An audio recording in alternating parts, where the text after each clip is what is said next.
tal? ¿Cómo están ustedes? Muy buen día. Muy bien. Muchísimas gracias por este contacto. Bueno. Alejandro, antes que empecemos a hablar de la provincia de Tucumán y de por qué esta afirmación de que tenemos buenas condiciones para la bioeconomía, me parece preciso que la gente entienda, nosotros también, de qué hablamos cuando decimos bioeconomía. Mire, hay dos niveles conceptuales sobre esto que conviene tener en cuenta. En términos generales, así por lo que se acepta internacionalmente como base para la bioeconomía, este es un discurso sobre el crecimiento económico sostenible que tiene en cuenta todas las facetas de la sostenibilidad, ¿no? Tanto la económica como la social como la ambiental, en un marco de un fuerte insumo de tecnología. Así que un poco la bioeconomía conceptualmente hace mucho foco en dos cuestiones: el problema de la sostenibilidad, que es un problema complejo en realidad, y el impacto de la revolución científico-tecnológica, digamos, sobre la economía. Entonces estos son los dos componentes, digamos, que aceptan casi todos los países que tienen programas o instituciones de bioeconomía en marcha, ¿ya? Pero hay que hacer siempre una diferencia, porque eso confunde mucho a la gente, que es que este concepto, digamos así, aceptado y desarrollado durante bastante tiempo, se traduce después en discursos nacionales que son muy distintos, e incluso dentro de los discursos nacionales, en discursos regionales que son muy distintos. Claro. Porque en realidad el problema de la valorización de la biomasa, que es el núcleo del tema de la bioeconomía, bueno, tiene aspectos muy diferentes desde el punto de vista territorial, simplemente porque la biomasa es distinta, los ecosistemas son distintos, las historias productivas son distintas y los objetivos, sobre todo los objetivos de los países, son muy distintos. Entonces, si usted mira el discurso norteamericano de economía, por ejemplo, es básicamente el liderazgo en biotecnología, o concebir la biotecnología como un sector económico. El discurso europeo es mucho más social, tiene mucha más cuenta la demanda social, los temas del mantenimiento ambiental, pero también es un discurso de liderazgo tecnológico, simplemente porque miran esto desde los puntos de vista de países desarrollados, industrializados, etcétera. En cambio, en países como el nuestro, nosotros tenemos que ver esto como países semidesarrollados, con grandes problemas sociales, con amplios márgenes de pobreza en muchos casos, pero con recursos naturales muy ricos, y eso hace que los discursos sean muy distintos. Claro. Entonces, para la Argentina el gran problema es cómo genera su propio discurso, ¿no? Claro. Con respecto a lo que nos menciona, me parece muy importante remarcar esto de la sostenibilidad, ¿no? Que se cambió el término, dejó de hablarse de sustentabilidad para hablarse de sostenibilidad, que son, aunque parece que es lo mismo, hay algunos cambios. De todos estos discursos que usted nos mencionaba, que depende de dónde uno se sitúe, va variando y que apuntan a un eje distinto. ¿Encuentra que alguno sea realmente sostenible, es decir, que alguno apunte al desarrollo sostenible, o busca solamente la imposición o el beneficio, por decirlo de alguna manera, de esa sociedad que está hablando por sobre el resto del mundo? Bueno, eso en realidad también el problema de la bioeconomía en realidad es que, a ver, yo quiero explicarlo en términos sencillos, es un entrecruzamiento de distintas formas de conocimiento también. Claro. Porque ahí confluyen ciencias duras, digamos así, la tecnología, pero también las ciencias humanas, ¿no? La sociología, la política, etcétera. Entonces, eso refleja distintas visiones, y el problema es cómo poder hacer ese cruzamiento de una forma más armónica y generando conocimientos nuevos, porque la sostenibilidad en sí es un concepto bastante resbaloso. Yo diría que la sostenibilidad absoluta no existe, digamos. Siempre hay un margen ahí donde se puede avanzar hacia algo más sostenible, pero la sostenibilidad en términos conceptuales no está tan bien definida, ¿no? Claro. Y eso es fácil de entender también. El impacto de la sociedad humana sobre el ambiente, por más vueltas que le dé, ha roto con el equilibrio natural de esta altura. Entonces lo que se trata es que el impacto sea lo menor posible, digamos, en definitiva, si va a haber un equilibrio, va a ser en el momento que la humanidad, digamos, o especie, entra en el equilibrio con el ecosistema, pero para eso todavía falta un tiempo, me parece a mí. Claro. O sea, eso va a ocurrir en algún momento, porque en algún momento el incremento poblacional así vertiginoso, exponencial, va a empezar a bajar. La tasa de natalidad viene bajando desde los años 60 del siglo pasado, y en muchos países ya está por encima de la tasa de reproducción mínima, pero en África eso todavía no ocurre, y eso recién va a ocurrir a mediados del siglo XXII. Entonces, el problema es cómo hacemos esa transición hasta que la población humana pueda impactar menos sobre el ambiente. Claro. Y a ver, y eso tiene muchos condicionantes, ¿no? No, por supuesto. Por ejemplo, uno de los condicionantes principales es el rol de la mujer. El rol de la mujer en los países muy desarrollados ya está por debajo de la tasa de reproducción. La mujer ingresó en la vida industrial, en la política, en todos lados, y entonces ya no es pensada como una reproductora de muchos hijos, sino que prácticamente uno o dos hijos lo que quieren de la mujer. Y eso va a pasar en todos lados, pero va a pasar lentamente, digamos, con el desarrollo económico. Claro.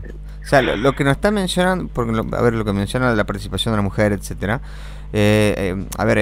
nos está mencionando básicamente los objetivos de desarrollo sostenible, Agenda 2030, esto que hay algunos presidentes que desconocen, ¿no? El mismo Donald Trump, por ejemplo, en Estados Unidos, que, bueno, en su momento cuando era presidente. Bueno, el acuerdo abarca 190 y tantos países, en realidad es un acuerdo universal.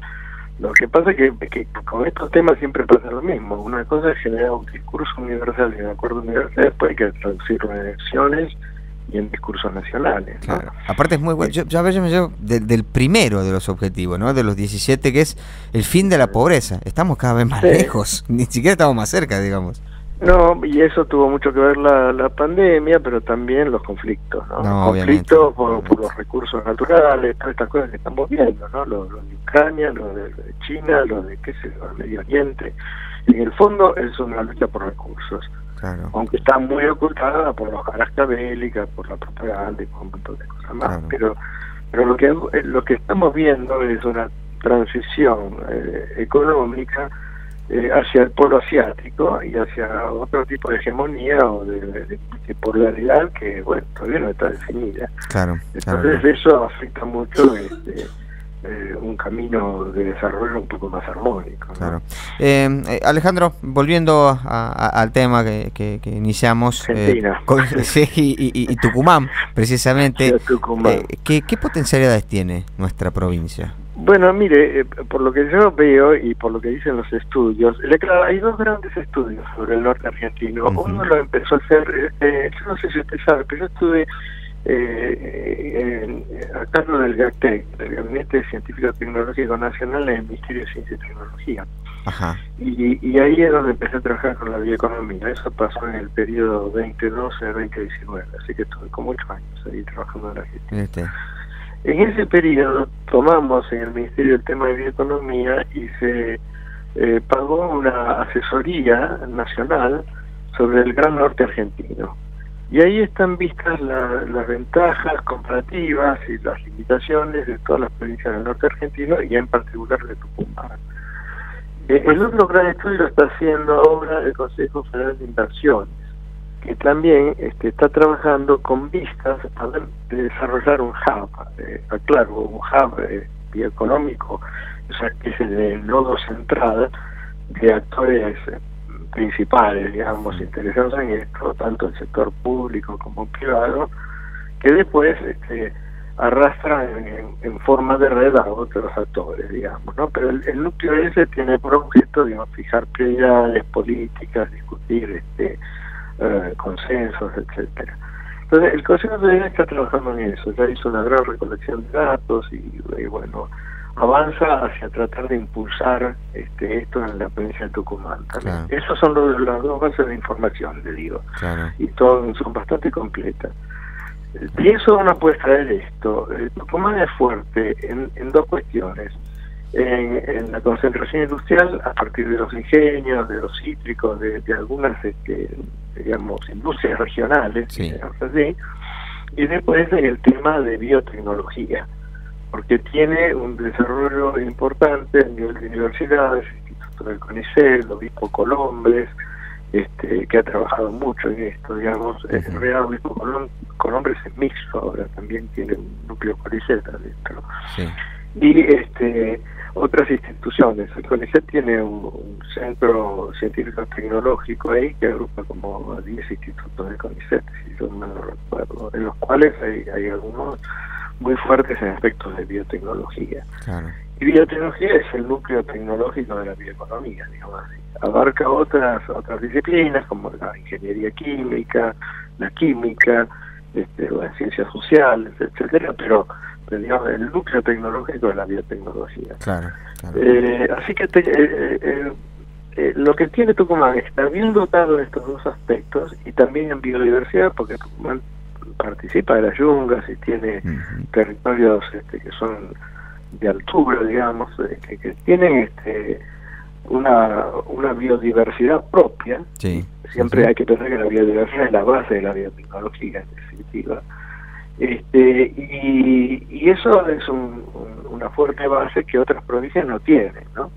En el norte argentino hay muy pocas provincias que han desarrollado industria, digamos.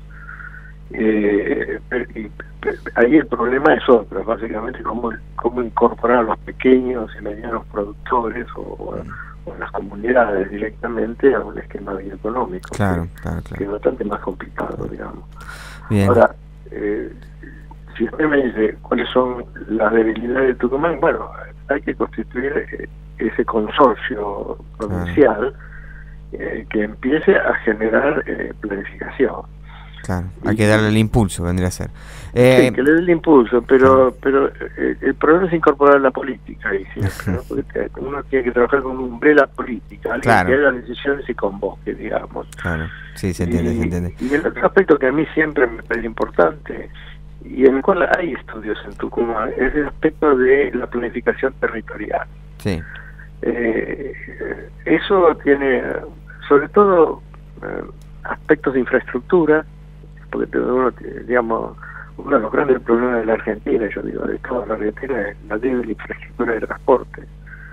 El problema del transporte que vincula al país con otros países. O sea, sí. Bueno, ahí están todos los proyectos de corredor bioceánico, el centro multimodal de carga y otras cuestiones que obviamente que hay que seguirlos profundizando.